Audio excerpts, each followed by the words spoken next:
Devant les deux chambres du Parlement réunies en congrès ce jeudi 19 juillet 2018 pour son discours sur l'état de la nation, Joseph Kabila a encore déçu. Le président sortant de la République démocratique du Congo a raté une fois de plus sa sortie médiatique, car ayant nagé à contre-courant de tout ce que le peuple congolais et la classe politique en son entièreté attendaient de lui.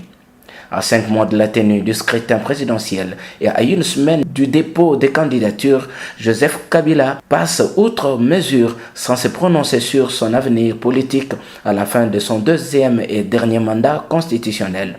Et je ne vous dirai pas, mesdames et messieurs, comprenez mon émotion, mais ça sera plutôt, mesdames et messieurs, comprenez ma passion pour le Congo. Voilà ce qui complique une fois de plus la situation et laisse perplexe le processus électoral.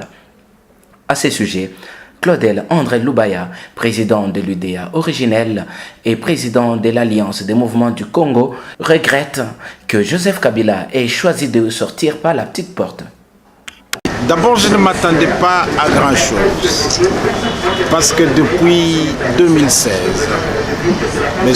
Joseph Kabila nous a habitués à des sorties manquées. Il a fait son choix. C'est le choix de l'égocentrisme au profit de ses intérêts personnels. Ce soir, je crois que le peuple congolais a tout compris. Il a compris qu'il n'a plus rien à espérer, rien à attendre. Et surtout, rien à voir avec Joseph Kabila, qui s'est mis, à travers sa sortie d'aujourd'hui, de l'autre côté de l'histoire. Donc pour nous, nous considérons qu'aujourd'hui, c'était un grand moment pour lui, pour s'ouvrir les portes, les grandes portes de l'histoire. Malheureusement, il a raté cette occasion. Je pense que ce soir, tout le monde a fait sa part et a compris de quel côté se trouve Joseph Kabila. Il a compris dans quel chemin se trouve Joseph Kabila et que ce chemin, ce côté, est en opposition et totalement contraire aux aspirations légitimes et fondamentales de notre peuple pour le changement. Nous en tirerons les conséquences le plus vite, le plus tôt et le plus rapidement possible. Est-ce que vous avez un message particulier à adresser à la population qui vous suit aujourd'hui? Ce soir, comme je l'ai dit, je crois que le peuple congolais, il nous suit.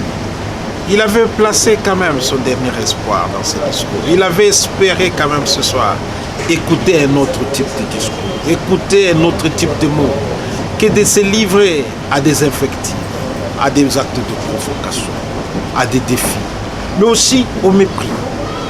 Joseph Kabila, après 17 ans aujourd'hui, son discours, ce n'est pas un discours d'avenir, ça devait être un discours du passé. Ça devait être un discours du bilan, mais en même temps aussi l'occasion de prendre des engagements. Engagement de ne pas se représenter, engagement de libérer l'espace politique, engagement de libérer l'espace démocratique. Malheureusement, il a manqué sa sortie. Il est sorti par la petite porte. Et c'est la petite porte qu'il a choisie pour entrer dans l'histoire. Il appartient au peuple congolais. Lui qui l'avait investi. Et au nom de qui il était en train de le diriger. Parce qu'il avait juré par son serment de respecter la Constitution la première fois, la seconde fois.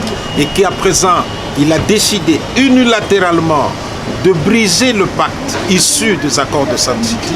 Il revient au peuple d'en tirer les conséquences qui s'imposent.